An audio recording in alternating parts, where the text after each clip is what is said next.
Hey there, my name is Cassie Torresias, and 8 years ago, I launched my own online graphic design studio and booked a one-way ticket to travel the world in pursuit of my own freedom-filled life. I now own a multi-million-dollar online business, The Bucket List Bombshells, teaching other women how to do the same, alongside my best friend, co-founder, and podcast co-host, Shay Brown. Around here, we believe that your crazy dreams aren't crazy, and that it's time for you to start creating the life and career that you dream about too. Whether you want to travel and work remotely, or simply just want to be your own boss, it's possible to live out your passion and purpose without just scraping by. We know that this path isn't always easy to navigate though, so we're here to help you.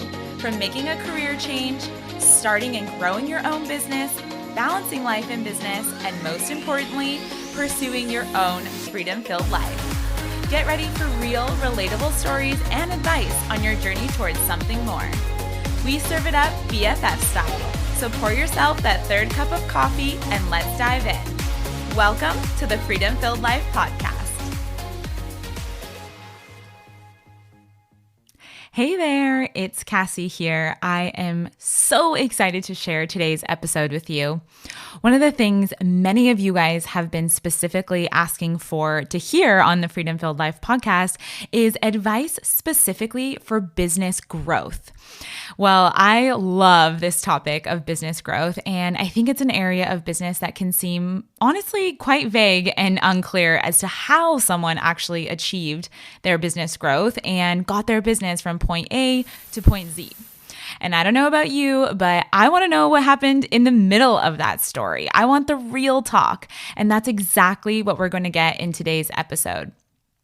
As I was preparing for this conversation, I looked up the definition of growth, and this is what it says: a stage in which something increases, develops, or matures. If you're listening and you're ready for a season of growth in your business, whether it's to grow your own team, build new products or services, grow from a one-woman shop to an agency, or whatever your big vision is for this next stage of your business, you've tuned in to the perfect episode. Or maybe you're listening and you've unintentionally been thrown into a season of growth in your business because life has happened. And I think we can all relate to that this year. Maybe for you, this new season is calling you to increase and develop or mature before you actually feel ready for it. And I've been there. And one of my favorite quotes says, "Change is inevitable. And because you're here, I know you're ready to choose growth and to stretch beyond your comfort zone and pursue what you're really made for." Today, I brought in one of my favorite people on this planet who embodies this at her core. She is an incredibly successful businesswoman who grew her one-woman shop website design business to a full agency, now called Moonwalker Digital, and a business development platform called Weeknight Website. Her name is Kristen Estes. Kristen has worked on website projects for best-selling authors and major online education brands like Messenger International, Havilah Cunnington, yours truly, Bucket List Bombshells, Ali Kasaza, and internet sensation JP Sears. And in our conversation today, Kristen is sharing her own business growth story with us and giving you the real talk behind what steps she took and the mindset shifts that she had to make to achieve major growth in her business over the years. There are so many great nuggets of advice in this episode. So if you're a type A overachiever like me, you're going to want to get out your journal to take notes. All right, let's dive into our conversation with Kristen. Welcome, Kristen, to the Freedom Filled Life podcast. I'm so excited to have you here today. Oh my goodness, me too. So excited. Thanks for having me, Kaz. Well, for most people who are listening, they don't know that not only do you and I have a business connection, we also are best friends. Besties, forevies. Complete besties forevies. And Shay as well. I know she's not on this chat with us today, but you and I met, and Shay as well, about 5 or 6 years ago, right? I don't know the exact time stamp on that. It was February of 2016. 16. I'll never forget our fateful meeting. You are like best friend goals. You know the exact date. I love that. I love that. And we actually met at a succulent painting party. I tell everyone this story. I'm like, if you need a friend, just go to a succulent painting party. It's easy. Right? There's so many. There's so many hosted all around the world. All around the world. No, total joke, but it is, I think creative workshops are a great place to meet people.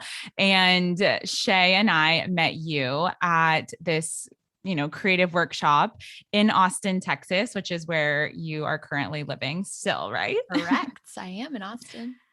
And shout out to the Papercraft Pantry and Pay, female owned business. She's amazing. If you're ever in Austin, go check her amazing stationery store out. Cutest store ever.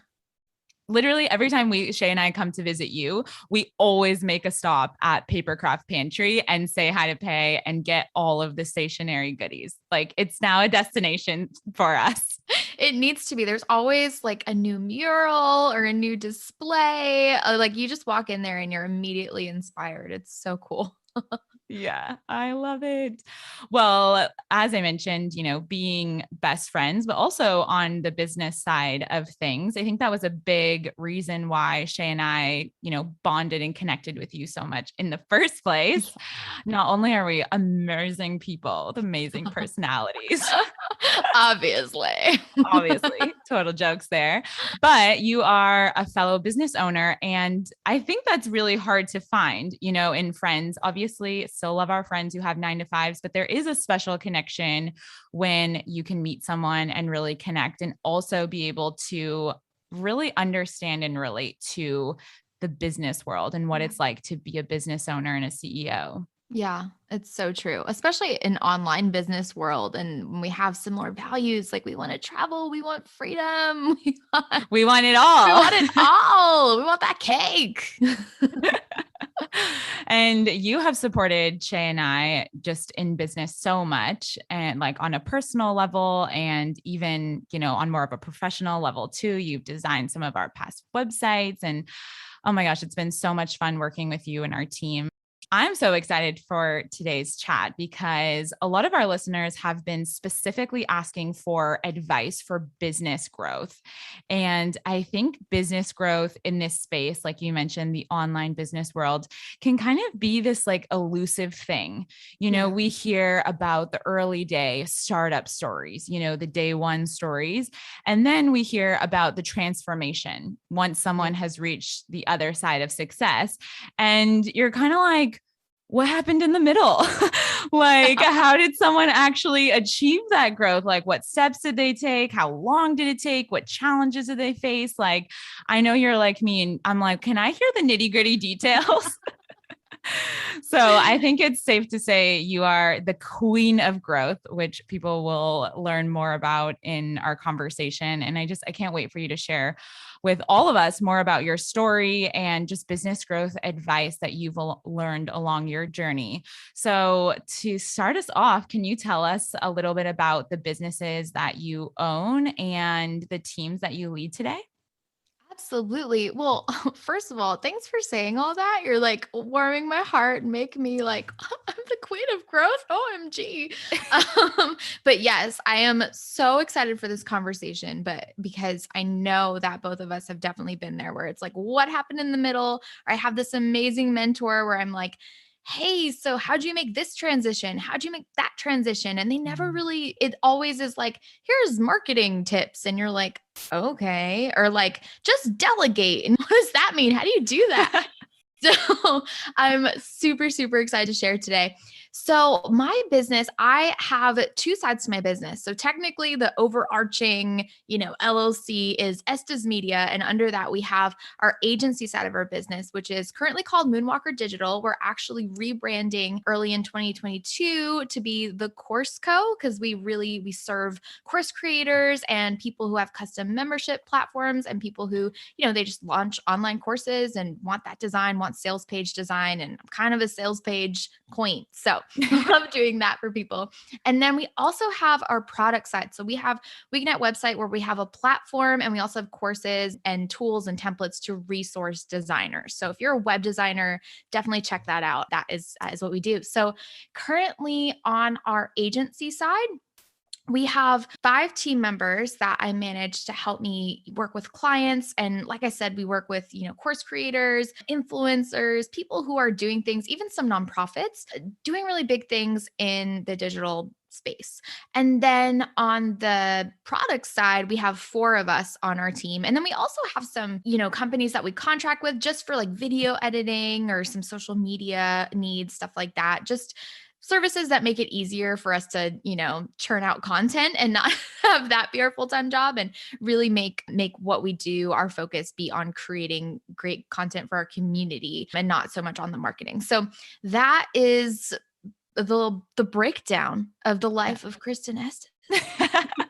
I love it. Well, it sounds like you have a lot going on, especially with having, 2 major sides of the business, but I'm sure it wasn't always that way. So let's rewind. And if you can share like how and when you started your business, I kind of want to know, even personally, like, was it accidental? Was it this intentional choice? What were you doing before? If you can take us back to those early days, that would be awesome.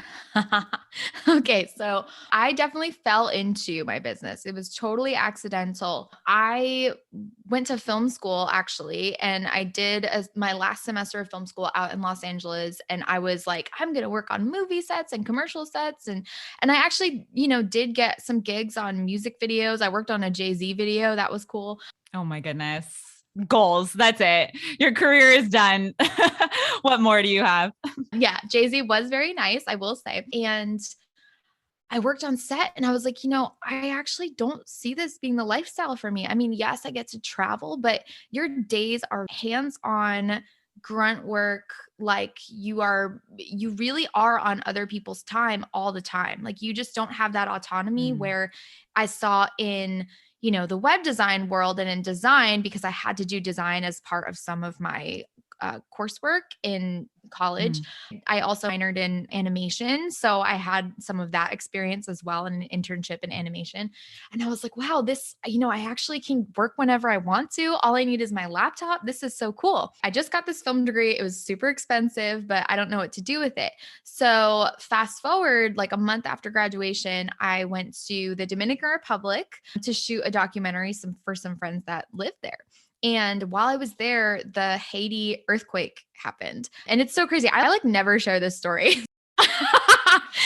So the Haiti earthquake happens, and the DR and Haiti share an island, right? And so we felt it. It was super intense. And of course, my heart was just breaking. Like, what do I do? I want to be able to have the flexibility to, do volunteer work in Haiti, to be able to go wherever people need it, and to be able to lend my talents and my voice to causes that I care about, right? And so off that, I literally landed in JFK. So I was living back in New York at the time. And I got a call from one of the music directors that I had worked with in LA.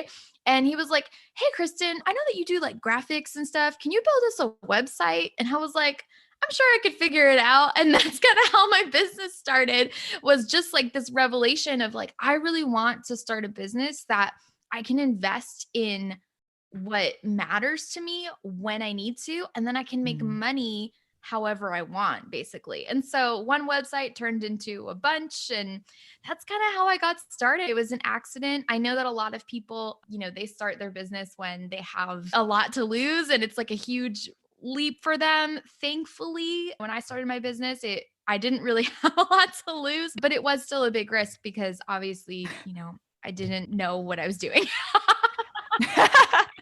I feel like most of us in the beginning and early stages of a business has this thought cross their mind. Maybe you're not super experienced in this area. Obviously, if you're new into going into business, you're like, you don't have business Yeah. experience, but you're like, well, I'm sure I'll figure it out along the way. And I do really think that's what it takes, which is important to talk about, because if someone is listening and you're thinking about starting your own business or being your own boss, and you're thinking that everyone, who is successful started with this super intense business plan, I'm not knocking business plans. I think they're a great idea. But if you're thinking that there's, all of this intense intention that went into starting a business, sometimes it really is just as easy as one person asking you to do a service. Yeah. Yeah. And it kind of prevents you from being over prepared. In some ways, I see people all the time who are like, I'm gonna start a business, and they spend months just researching or mulling over Mm. the name. I'll tell you, we're about to go through my third name change in my business, and it's not a big deal. I just filed the paperwork a couple weeks ago, and it was $25 to change the name of my business. I love it. Those are really important things to think about. I had coffee a few weeks ago with someone who is new in starting their business, and she also just seemed so distraught over this name. I'm not trying to say that it's not important, but do a little bit of due diligence, do some research, make sure it's a name that's not already taken. You can trademark it and you're good to go. I think people try to plan the 3 year, the 5 year, the 7 years in advance. Like, is this a name I can grow with? Is this a name that I could franchise? Like, the more that you start thinking those things, I do think that's where the overwhelm creeps in. And like, let's be real. I think 2020 and even 2021 is like a difficult time to be realizing just how much changes. And so I think it's important to remember that your business can grow and adapt with you, which, hello, on name number 3 of your business, that's like the perfect example. But I love that. So, can you share a little bit about how your business evolved and grew over time from, the couple of websites you built in the beginning for the director to the agency and the two kind of business sides that you have now? Yeah, absolutely. So I worked as a solopreneur several years. I mean, I started my business technically in 2010. Whoa. But full time in 2011. And I spent several years as Banana. That was my first name. And it was just me doing everything from design to video editing and graphics and just random things. I was just like, if you will pay me, I'll do it if it's media, right? And um, so that's what I spent my time doing for several years. And then I got to a point. It was around the time that I moved to Austin. Actually, it was 2016. I said, okay, I'm doing a lot by myself. I had hired someone at that point to do development for me. So, I really honed in more on web design and kind of weeded out the video services just to streamline our processes more. And I said, okay, like this is what I'm more passionate about. I had hired a developer and I had hired an executive assistant, just my calendar, things like that. But I really felt alone in my business. I felt like, there's an element where I feel like I work with clients and then I don't have anyone to celebrate the wins with at the end of the day. Like I have my husband who's like, woohoo, but I'm not like, I'm not, sharing in a team experience. I have this developer over here who's focused on getting like this one project done, or this assistant over here who's just, trying to do a good job at keeping my calendar, but it's not like where I'm mentoring, someone's pouring into me too. We have this team dynamic, right? I just felt the loneliness of working online. And that's when I said, I think it's time that I branch out a little bit. I think it's time that I grow this beyond myself. And also, I had my husband kind of, in my ear a little bit, just that he wanted me back in some ways. Like I was working like crazy hours. I was raising my prices, but it got to the point where I was like, okay, if I raise my prices much more, I'm probably going to get outpriced. And I want to be able to scale without constantly raising my prices, but I want to be able to serve more people. So that's really what it came down to. It was like, okay, I'm just going to have to figure out a way to hire more people. And that was how that began. Yeah. And so at the time, you mentioned that you were like working so much. So I guess at this point, you kind of hit a max of your own personal time. Like you were probably taking on, quite a lot of client projects, and being one person, there's only so many client projects that you can handle in a week or in a month. And so I guess you decided it was also time to grow the team because your hands were full with so many client projects. It wasn't like you were struggling to bring clients in, but you were like, I want to grow a team to have support. Yeah, absolutely. I had already built a client base of people who kept returning, and I was getting consistently new inquiries. So the thing too that someone had told me is that there's only two ways to really scale. So one is you raise your prices, the other one is that you hire more people. Now, at least in this kind of business, right? In a service-based business. At the time, I was like, you know what? I know what kind of work I want to do, and I know of designers who are like they just have really high rates, and they're very specific about the clients that they work with, and that's for them. That's where they're like, okay, I want to just be that person who's charging 70 to $100,000 for a website, and that's what I want my business to be, right? But personally, I just felt like, man, I love working on lots of different projects and getting my feet wet with lots of different people, and I really like working with this kind of business, which at the time were online businesses and course creators who I still work with today, actually. But I said, okay, I just know what they're willing to invest typically in this kind of service, and to remain competitive, it just feels like the right move for me to expand my team. But yes, I was already pretty busy. I love that. I like how too you mentioned kind of like the personal aspect coming into recognizing that you needed to grow your business and scale your business as well, because it wasn't just like, okay, from what you're sharing, it's not like I just want to make more money. It's very Yeah. much like you wanted to serve more clients, probably I would imagine serve clients in an even better or bigger way. And on Yeah. the personal side, you were like, okay, how can I make sure that the reason that you started this business in the first place, which was to be able to have more freedom and time, that you're able to, spend time with your husband, or to not just be like working 24/7. And I do think that is a stage when you've started to really get your feet underneath you in the earlier stages of business. You're no longer like the day one newbie, but you're now like, oh my goodness, I know people are going to pay me for this. I'm hitting the ground running. I'm running around doing literally everything. But you hit a point where you get burnt out and you realize, like, wow, I need support. Just like I'm supporting my clients, I need someone to support me. And so, can you share a little bit? I mean, speaking of support, I know you mentioned you hired a developer and a executive assistant, or like a VA. Who was the first, I guess, hire that you made? And why did you feel like that was the role that you really needed at the time? Yeah, great question. So, the first hire that I made was a developer. I decided that pretty early on, I wanted to be more focused on design. Doing development was really nice in that I could, keep all the project money.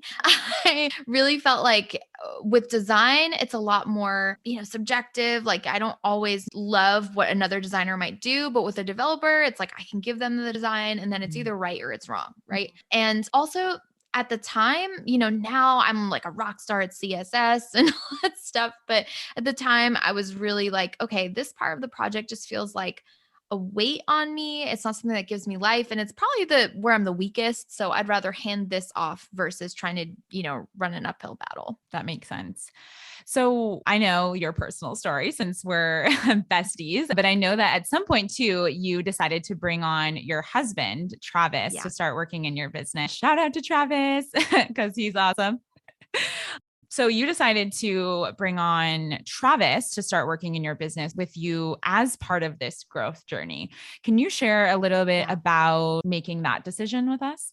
I would love to, Cass. So a lot of people are like, I don't know how you work with your husband. That I could never do that. I would love to, retire my husband, have him work for me. So here's the deal. For us, it totally works, but it didn't work until we figured out what role he fit best into. So the factors that went into that decision were, okay, how much was he making at his previous job? And could him joining the business, could he add as much value to the business as he was making at his Mm, other job? Because otherwise, as dreamy as it could sound working with your spouse, you definitely just don't want to put any financial strain on your business. And because we're being real here, when there's one income source in your household, I mean, that can be straining unless you know that this is stable Mm, and this is really going to work. So it actually can be hard on your business to have it be the only income source at the time.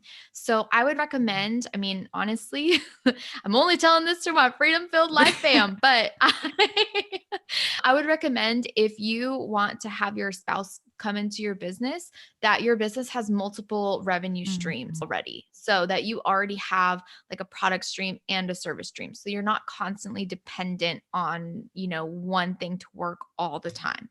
The other thing that I'll say is, yeah, like knowing your strengths is key. At first, I appointed Travis as our CFO. I was like everyone else that I know mhm, that, they're couples. The husband is not the husband, but like the spouse, is the CFO. And then, the CEO is the person who started the business, right?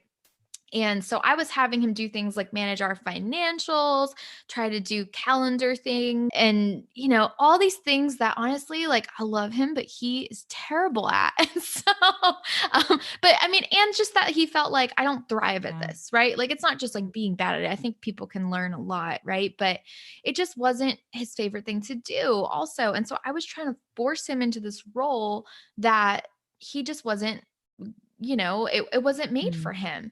But then we transitioned him, around the time that we started dreaming up weeknight website. So about 3 or 4 years ago, we transitioned him into a support role. And so he is now the head of support. He manages our mm, community and he thrives in that role. He loves helping people. He's a great mm, communicator. And really, we found, oh, this actually really works for you. And he's always coming up with great suggestions mm, that we can do. He's definitely very like sensitive to the needs of people. So that's what I would recommend is I'd say figure out what your strengths are mm. and your weaknesses are and make sure that there's actually a role in your company that fits.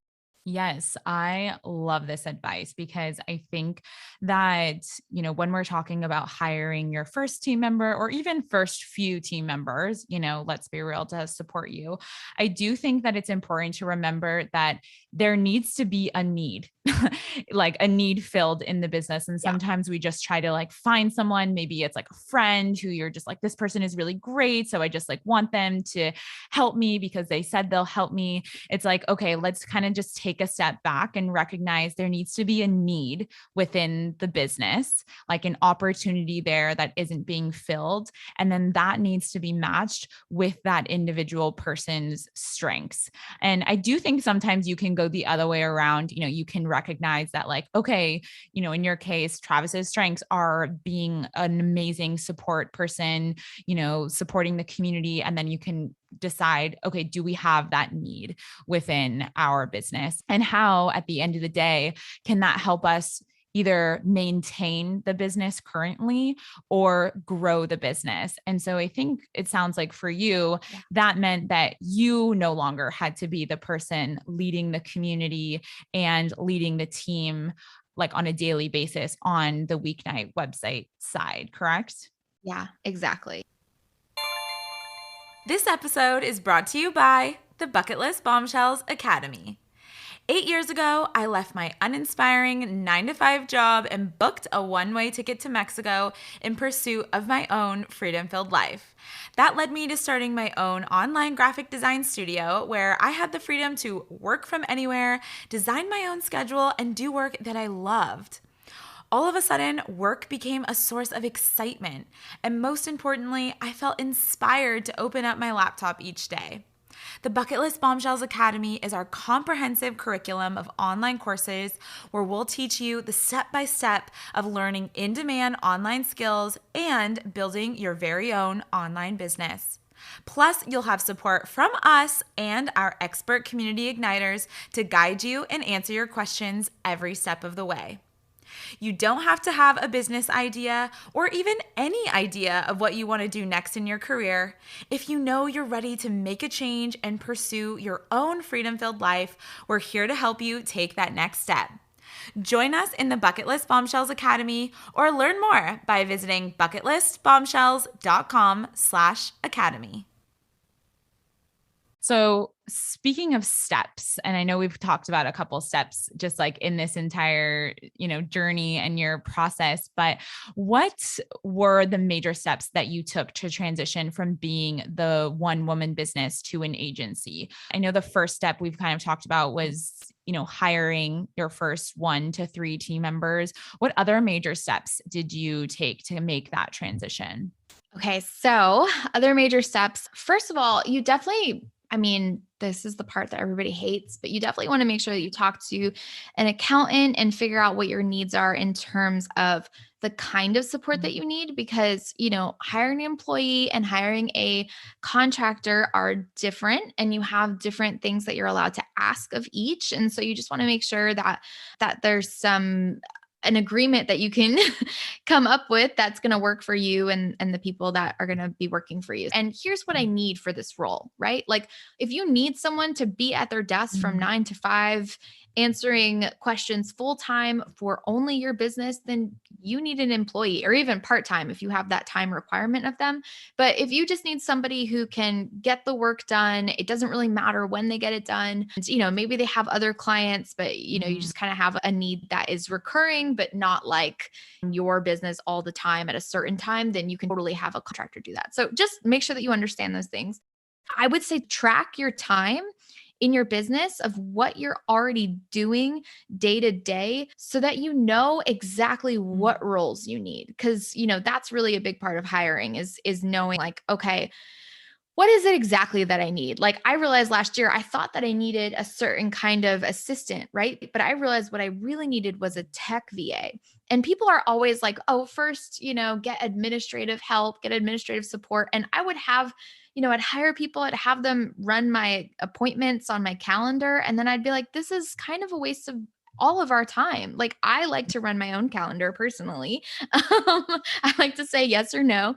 And there's automated systems that can do this, but I could totally use an assistant that can, schedule posts on social media or, do things in the back end of our website, things like that, right? So make sure that you're tracking your time so you know exactly what to prepare for and you're not wasting anyone's time, including theirs. You're not wasting your money. Also, some other steps are really to make the way that you work, your processes and your standards clear. There's a great book that you guys actually told me about, you and Shay, which is Clockwork. Shay is my clockwork coach sometimes. Seriously, Shay is a clockwork queen. And for those of you that are listening, the actual name is Run Like Clockwork. Run Like Clockwork, Mike McAllowitz. He's so great. But, you really want to make sure that everything that you do in your business, when you're getting ready to scale, the only way that things are scalable is if you have a repeatable process. If you are reinventing the wheel every single time that you start a project, then you can't delegate it. No, the only way to delegate it is if you're like taking the time, which, spoiler alert, it takes almost as much time sometimes to explain to someone else what they need to do than, you doing it yourself. So, in order to make it worth your time to run that kind of agency, you really have to make sure that you're documenting everything. We love to use Loom. And then to communicate, we love Asana and we love Slack. Those are like our tools for, success.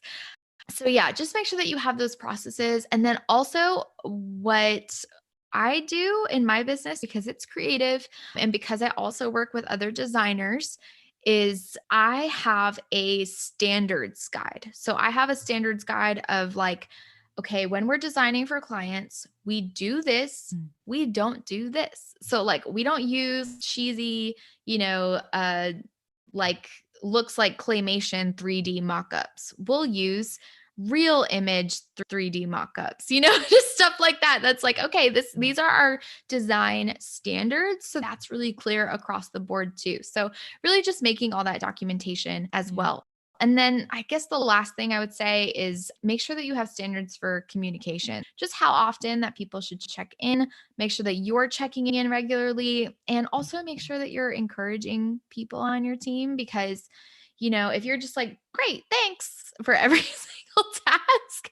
People are people and they're going Mm. to lose motivation really quick. So you got to kind of step into mom role a little bit and really just nurture people and their passion. I love that. Oh my goodness. I feel like so many great pieces of advice there. One of the things you mentioned Yeah. was, having processes for the way that you do things in your business. And I think for people who are listening, if you're a one woman shop right now or one woman business and you're thinking about expanding by growing a team, maybe because you're too busy by this point and you need help. But I think this worry in, the back of your mind is, how am I going to be able to maintain this quality and consistency that I'm currently offering to my clients, which they love so much? This, maybe it's like level of service or handholding or, just the person you are in general. And that's a big thing that clients always love. And so you're like, how am I going to bring in other people to duplicate this in a way or assist and do it as well as I'm doing it? And so it sounds like for you, a big piece of overcoming that has been creating standards and creating guides and processes. Yeah. And And this entire conversation is just like, oh, oh, and and get ready. This is a mindset thing though. This is a mindset like big switch that I had to step into.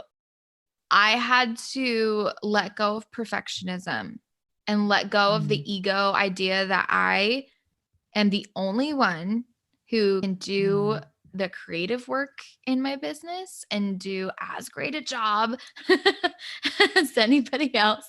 I have a friend, her name's Tracy Dungo. She's also an amazing designer. unodostre.com is her. So, and we were talking about, how we both have these agencies and we're trying to, we were both about to have babies right at the same time last year. We had this conversation where it's like, okay, we give 150%. It's okay to give mm, 100%. It's okay if our mm. team gives 100% because we are always like, I'm going to go above and beyond. Most clients Yeah. expect 100%, you know? And so, like, Yeah. we think I'm the only one that could do that, but you really do kind of have to let go of the reins a little bit and just let it be a little imperfect, or maybe it's a great solution and it's not the one that you would have designed or dreamed up or Mm. whatever, but it's a workable solution. And you also have to let your team own their failures a little bit in order for them to learn. So yeah, those are all really big mindset shifts to step into to actually do this successfully. I love that you gave that percentage because as you were saying that, I was thinking, I can't remember which business book or article that I read this, but they're talking about in the book, they're talking about building your team and growing your team and this exact kind of dilemma that we're talking about here. And what they say is that if someone on your team does something 80% as good as you would do it, then it's a thumbs up. Like you're okay, it's Yep. 80%. And I think for someone like you and I who we're overachievers, Yeah. right? Like you give us a task, you give us a project, and Shay is like this too. And I think there's some of the best qualities Yeah. about us. We're going to do it 1,000, like not Yeah. even 100, Yeah. a thousand Yeah. percent. Like we will research it. We will find people who've done it Yeah. before. We will create a step-by-step process and Yep. plan. We will ensure that there's a backup plan. We will pay attention as it's being executed. We will keep a journal as it's being executed to ensure that the next time any inconsistencies can't happen Yeah. again, right? And at the end of the day, like you're talking about too, it is our businesses, right? Yeah. And so when you have someone in your business, I do think that you can find really incredible team members who do care. Yeah. And we have this on our own team. But at the end of the day, it's like it is good to give or to have something done 80% as good as what you would have done it. Yeah. And I love how you mentioned the, stepping out of the perfectionist mindset and, giving grace for team members too, because a lot of times when someone has done something for the first time, and this includes us, like we mess up. We don't get it right the first Yeah. time. We need some time to learn the hard way.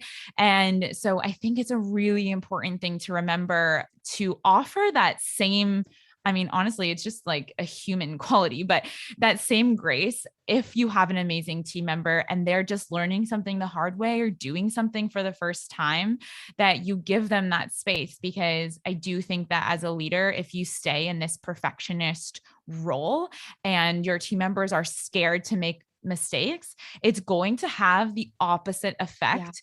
Rather than growing your business, I think that you're going to find your team is struggling to support you and struggling to help grow your business alongside you because they're scared of making Yep. mistakes. And you and I both know we've made plenty of mistakes along the way. Already.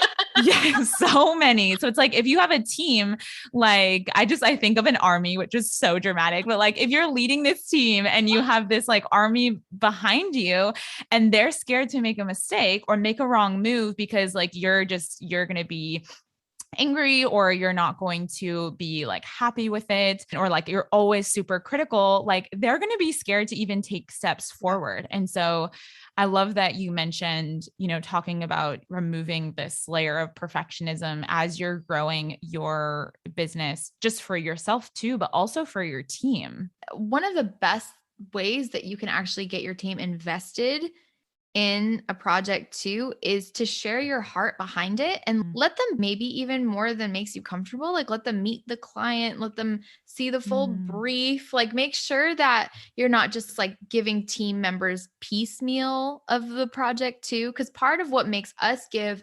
1,000% is that we feel invested, like not just because of our reputation, but sometimes what we're helping the client build or do is mm, like, we had a project earlier this year that I heard the brief from the client and it made me cry. I was like, let's change the world. And I shared it with my assistant. She started crying too. We were like, we have to optimize this YouTube video. And she did it, kicked it out of the park, and it got like 28,000 views in like 2 months or something. I was like, yes, girl. So, it's just like giving your team members just the credit that like they're human beings with hearts and motivation, drive too. It's not like their life yeah. goal to just work with you. Like they want to feel ownership of like, wow, I was a part of something. I love that. I think something that we've learned too is like what you're saying when you share either the bigger picture vision or the goal that you're trying to achieve, how your team member gets there can sometimes be up to them, and as long as you can communicate, okay, this is the goal, this is the vision, but I'm okay with you getting there however you want to get there. I do think it does take another level of leadership to recognize that the way, we think that we are amazing business people and we have a lot of confidence and courage. And I think that's amazing. But the way that we do things isn't the only way. And I think sometimes we do. We think like, I'm the only one that can do this. Like, I'm the only one who can do this in an exceptional manner. Yeah. And I do think that can be a really good thing on one hand. But on the other side, there are so many amazing people with other skills and other strengths than we have that see the world or even see our business from a different perspective, or, where you and I are such visionaries and someone else might want to plan first, or create a process. And so we actually will hold someone back if we're like, you have to do it this way and you expect it done. And I love how you shared, when you share can provide to your team member the bigger picture vision or the goal, not only are they getting bought into whatever that is, like they probably now have just like a deeper connection to the work that they're doing, they also can do it in the way that works for them. And that might even be a better process than had they tried to follow, your and I's quote unquote perfect plan, which we know is imperfect in itself. Let's talk about, I mean, you've given us such great actionable tips and advice, but for someone who is listening and they want to grow their own agency, maybe they are in these earlier days, they find themselves with their plates full of clients. I just had like a great visual there, like a plate full of clients. They find Hungry. themselves, I think I haven't had breakfast. So that's probably the problem. But someone who's in this place and they're like, okay, I am a one woman business. I have already been seeing some great success. I have a client roster. I do want to build an agency, or I do want to have a team behind me to grow this business in a larger way. What is one piece of advice that you would give them that they should, get started on first? Get started on first. Mm, Well, definitely taking a look at your projects that went the best and the clients that you like working with, and coming up with that process, like we said, like documenting your process and the way that, not just how you as a creative necessarily come up with a result, but what you present to the client. So, like, mm, first, we do, wireframes, and then we do mock ups, mm, and here's an internal template for our brand board that we deliver, just so that you make sure that you have that consistency for the clients over time as well. So that would definitely be the first step, is just taking a look at like what works for you, and then also really clearly outlining what you actually need in a team member. We mm, actually live in a fun time where people have multiple skills a lot of the time. And sometimes when you're first starting out, you actually need a unicorn. So, think about like, okay, my very perfect person would be, an assistant who has experience with online business, but she's design curious. Like, she'll pop into Canva sometimes, but her main job doing XYZ. So just kind of mm. dream up what you would love for that person to be, and also what kind of leader you want to be. So think about, you know, like, are you going to be the person who's cracking the whip all the time? Or do you want to host weekly chats? Like, how is it that you want your team to function? Just dream a little bit beyond just yourself and what you want them as well. So, like, what's going to be the most seamless, smooth touch point for them? And Mm. then when you have a team, don't be afraid to actually like share with your clients like, hey, that this can be the scariest part. Honestly, this was really scary for me because I was like, I'm Mhm. a rock star, my clients are going to like hate that I have other people working with me, and they're going to feel like I just want Kristen, but honestly, most of the time they don't care. As long as they know that I'm overseeing it and that it's getting done well, it's not as big of like a objection or something. I think most of my clients think it's badass that I have multiple people helping me to ensure that when I'm doing other stuff, their Mm, project's still moving forward. So, mm. yeah, just to actually share with clients like, hey, I'm growing a little bit. This is this new person. They're going to be joining us, just to make your experience even better, like always share that benefit. So, Yes, I love that. I know that this was similar in my business in the early days. It's like when you're starting to get too stretched, you're almost starting to sacrifice a little bit of that yep. quality, right? Like someone Yeah. could have emailed me like 2 days ago, and I know in the back of my head that I'm like, oh my goodness, I need to follow up with this person. I need to follow up with this person. But meanwhile, I'm busy designing graphics, designing websites. And so when you approach your client roster, I guess, to share that you are growing your team, or maybe even you just have one person to assist, I do think it can come from a really positive place. Like, this person is going to be like your main point of contact to make sure that every time you communicate, it's done like even more quickly, especially if I'm like working on another client project. And I think it can have a lot of really great benefits.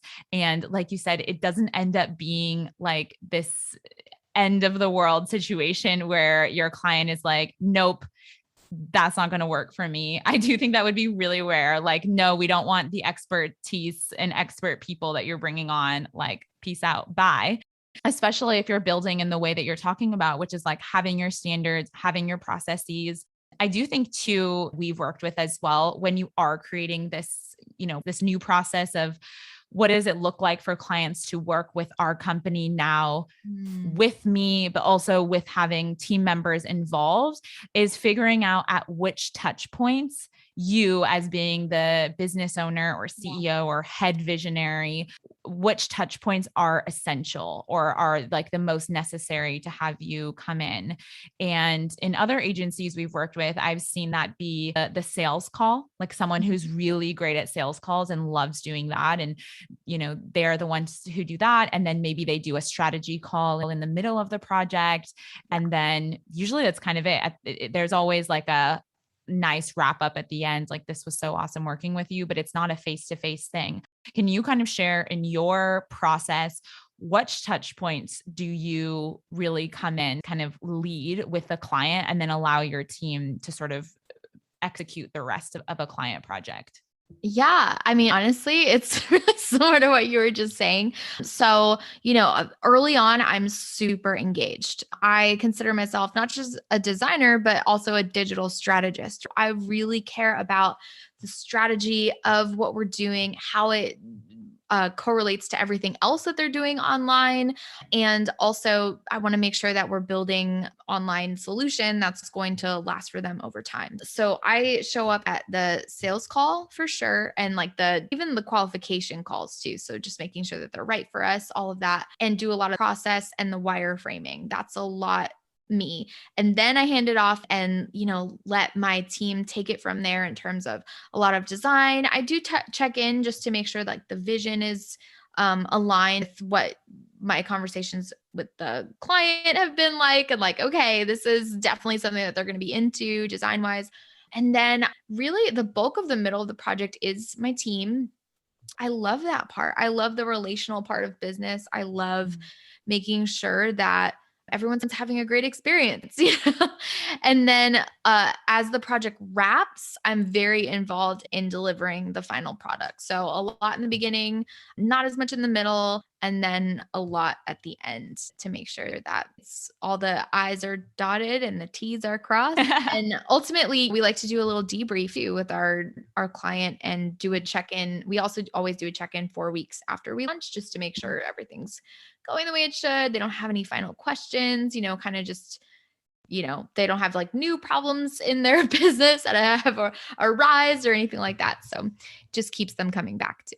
I love that's so helpful to kind of know, like, okay, what does this actually look like on like a new client project, especially for Yeah. someone who runs everything themselves right now. Like, they are the salesperson, the executor, the communicator, the project deliverer, like all of those things, the tech strategist. So I think that's really helpful. And from what you shared earlier, it sounds like you use Asana to really like make sure that all of your team members know what they're executing in the project and staying on top of their like deadlines and timelines. Yes. Yeah. So every task will have an owner. And then my assistant will go through every single day and make sure that, everyone's on top of their tasks. So she Yeah. project manages quite a bit in there. I love it. Well, as we're starting to wrap up, I want to just shift gears a little bit from, we obviously always talk about how the business side is so related to our personal lives. And so I want to know, how has growing your business or businesses, I guess, having both sides, how has that led to you having more freedom in your life? I love this question. Well, like I told you before, a big part of me wanting to expand was because I wanted people to celebrate with, and also because my husband was like, "Hey, you work too much." And now I can say that, there's times where, I mean, I take almost every Friday off in my business, like at least mostly off. I'm able to just, hop on Voxer. We use that too. And just, tell team members like, hey, do you mind checking in on this? Or just as I think about it, and I don't have to be chained to my desk all day.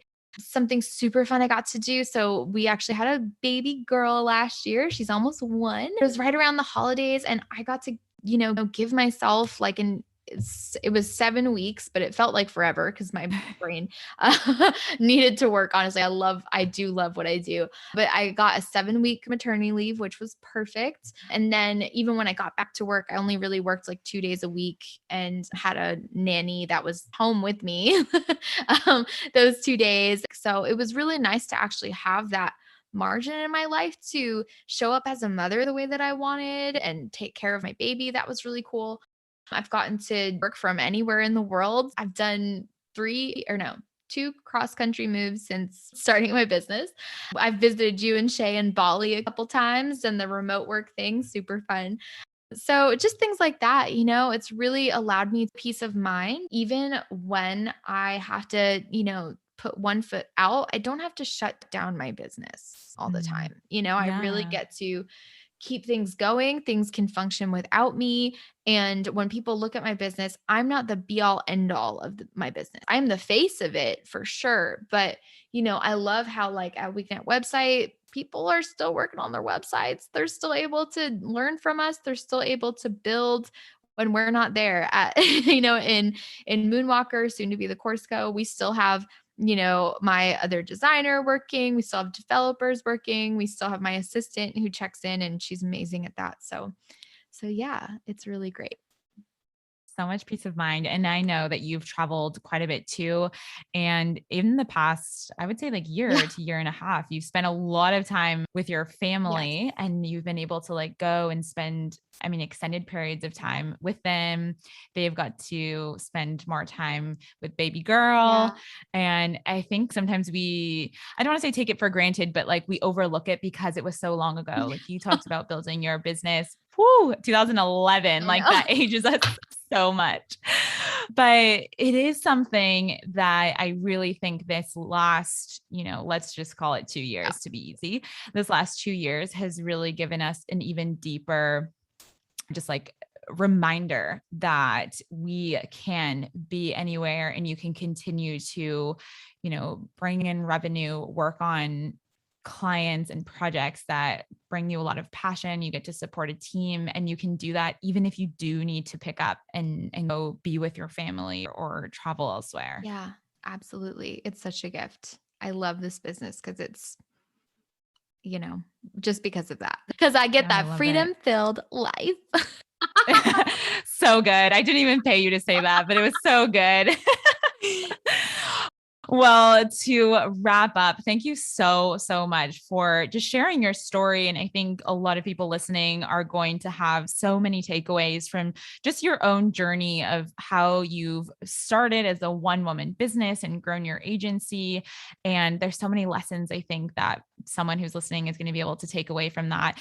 If you can share, where people can learn more about your businesses, how they can connect with you, where to find you, that would be awesome for people who are like, I need to go follow Kristen now and check out all the amazing things that she has to offer. Absolutely. So I hang out on Instagram at Kristen Estes _. You can also follow Weeknet website if you are a web designer who wants design resources. We are coming out with a CSS course very soon, which I'm excited about. And so you can follow us at Weeknet website and follow Moonwalker Digital, our agency at Moonwalker Digital, but we are rebranding again. So if you follow us now, you'll see the updates very soon. I love it. Thank you so, so much, Kristen. This was such an awesome conversation. And you're one of my favorite people on this planet. So thank you for being on this podcast. Likewise, I love you so much. You're one of my favorite people on the planet, and it was seriously such an honor. The Freedom Filled Life podcast is brought to you by the Bucket List Bombshells. It's hosted by me, Cassie Torresillas, and my co-host, Shay Brown. If you loved today's episode, we'd be so grateful if you left us a review. Reviews help us spread the word about the Freedom Filled Life podcast, and they're a key part of sharing this show with other women who believe they're made for more. Until next week, keep on pursuing your own freedom-filled life.